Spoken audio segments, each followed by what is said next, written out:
Apat po anak mo, tapos 50 ka na ngayon. Ilang taon yung panganay? 28. 28 na. May pamilya na po yun. Wala po. Hmm. Tapos so yung wala pang may mga anak sa or asawa yung mga anak mo? Wala pa po. Sige. Ilang taon na po kayong hiwalay sa asawa? 2 years na po. 2 Okay. years? 2? Opo. Ah. Ba't naman ho kayo naghiwalay? Sayang naman Hindi po pinag... Oo. Maraming ganun, no? Matagal rin po yung pagsasama ninyo. Ilang taon po kayo nagsama? 26. 26 years? Opo.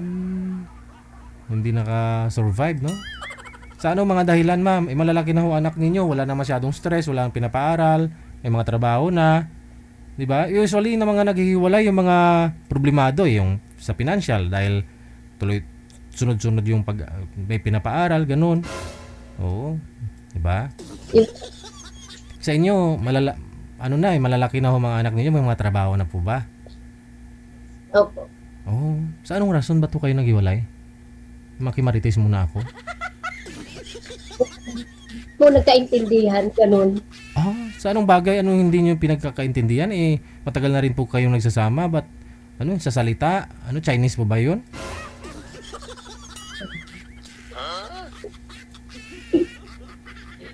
Ayaw lang magpagtabi na eh. Ayaw niya nang magtatabi sa'yo? Opo. Baka kailangan na ng space, Diyos. Baka ho, may ubo ka palagi o baka... Bakit tinanong mo po siya kung bakit ayaw niya tumabi sa'yo?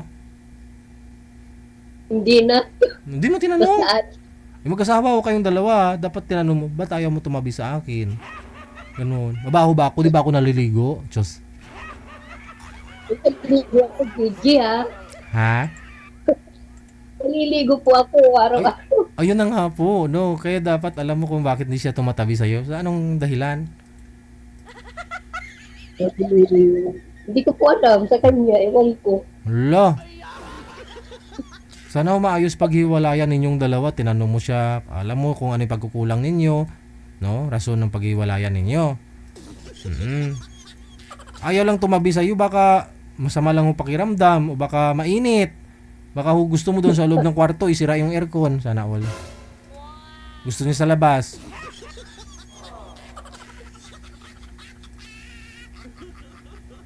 Sana ko kinausap mo. Huwag na, Gigi. Oo nga naman. Ayaw.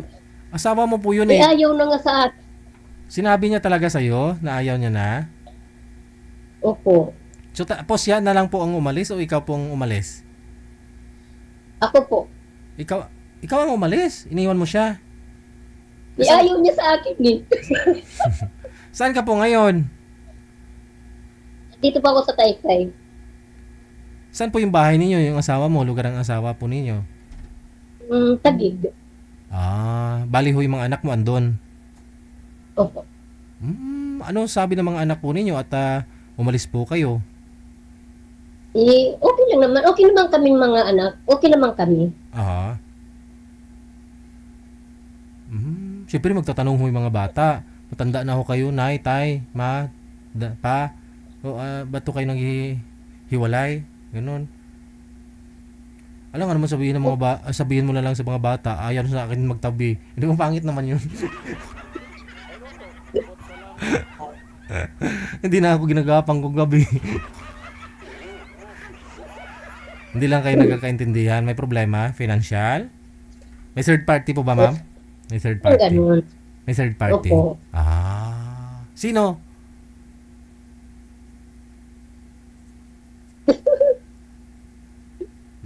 Sino?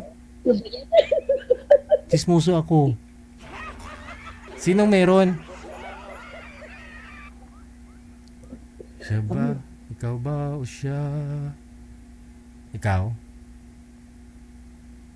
Ay saan na? Saan na yung boyfriend mo ngayon? Wala na? Wala na? Ayan. Wala po. Wala kang boyfriend. Okay. Sino pa yung kasama mo? kasama ko sa andito kasi kami sa shop, sa Mm. sa spa. Sa spa. Okay. Hindi po, sarado na. Sarado na po ba yung ano mo? Yung shop ninyo? Hanggang 11 po kami. Wala lang customer. Meron po. Andito nga po yung amo ko Alam niya na kausap ko Sayang. Kasi si Sir, nasa Italy pa naman sana yun si Sir, no? Pero sabi niya, bata ka pa daw. Akala niya 20 plus. Hindi naman ako 20 plus. Grabe naman. Lagi ka siguro dyan. Lagi ka ho siguro nagpapaganda dyan. Lagi ka naliligo.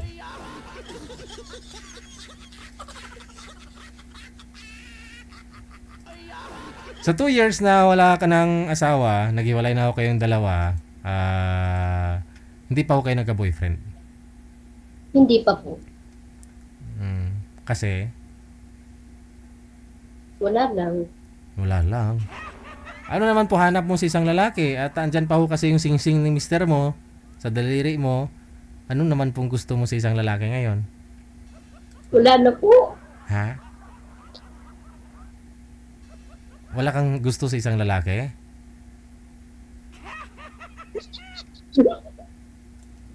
Pa? Yung mamahalin talaga ako, yun ang gusto ko. Aha.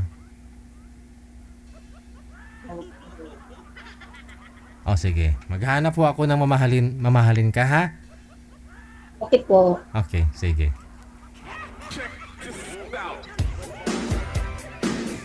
Kulang yung detalye. Ayaw sagutin eh. May third party daw, tinatanong ko kung sino. Mapaisip ka eh. Siya ay umalis, no? Siya ang umalis.